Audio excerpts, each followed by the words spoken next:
before I go. So I'm going to have to take that. I'm talking about the whole dash, include the blue bit and the grey bit. The whole lot's going to have to come out. The speakers. Well, it's got no grill on it, has it? So I'll be looking online, and it looks like there's some oddities about it. You have to pull that knob, and you have to take the steering wheel off and everything, I think, because there's something behind it, possibly, that's holding it in place. That screw over there, I think, is part of it, and you have to take that knob off, and probably some other things as well, to get this blue off. And then there's some, I think these are screws, so I'm going to have to see if I can get those out. Down there and down there. There might be some other stuff underneath there, I don't know. So I was just doing some research. I obviously took the door seals off because there's stuff behind them. And yeah, these batteries are basically on permanent sort of charge. They're not on charge as such, shall I say. It's more a case of that they're being held. You see that one's like, you can see how it's like 0.6 watts being charged there. This one, because it's actually, that one's 8.9. Yeah, because that one's actually, the power's being drawn from that to somewhere to keep something going, I don't know. So that's obviously taking power from somewhere to maintain that. And it's not this. I've got this on the first 3 cells and the whole pack to sense it, just as a test. This is a copy of one I've got upstairs, which I'm testing on just 3 cells. And yeah, is that on? Yeah, the light's on. Legacy meter there, showing the voltage of just this first pack. This first pack is the only one that's actually connected to the car. These two are just simply connected in series, and you can see I'm holding them at 104 volts there just to make sure. Keep the charging. There's not really, I mean, that 0.6 watts is, that's going to be lost in heat, because the pack is set at 104 volts, so it won't get any higher. Yeah, and it was just simply to make sure that I had these held at a reasonable voltage. I think they're probably around about some of the 80% mark or something like that, because that's 56 volts per pack.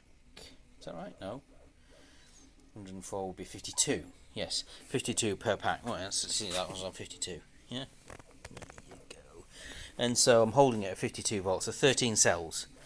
So that's 4 volts a cell, which is, which means they're going to be, somewhere between 60 and 80, I think. Which is a good storage charge to have. And there's the monitor there, but I mean, to be honest, this is just simply in stasis at the moment more than anything. Until I sort all this stuff out, I can't use the car. So I'm going to have to sort all that stuff out, and then once that's sorted out, we can then get to reassembling it. Seats and stuff are all over there, they need cleaning. This all needs cleaning. I need to sort out why it's leaking and get rid of that. There's the door seals and some of the bits up there. So this is, and I just want to make sure these batteries aren't degrading, because that's annoying when they do that. Yeah, they get fat.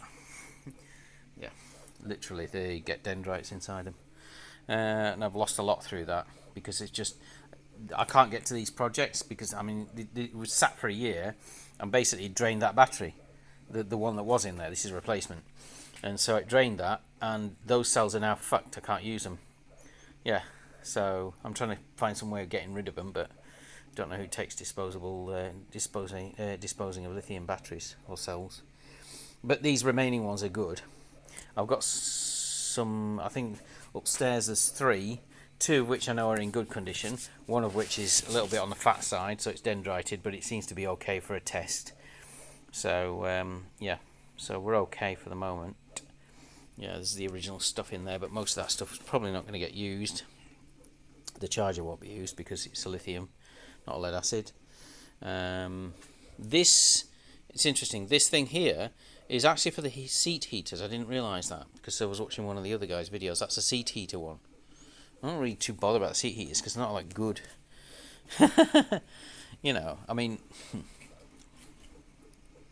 to be frank, if in the winter when it's really icy, seat heaters just don't do it. The better thing to do, in actual fact, is to install a truck's diesel cab heater. Yeah, because you only need a small tank of diesel, and you can run it inside the car, and it'll be roasting. And you can, you know, a small tank of like maybe a gallon of diesel will last you all winter. You know, and it's actually a really efficient way of doing it because it's obviously burning the diesel. So yeah, it's a bit like, you can see that one. Oh, maybe you can't. The one down there. This is the workshop heater, right?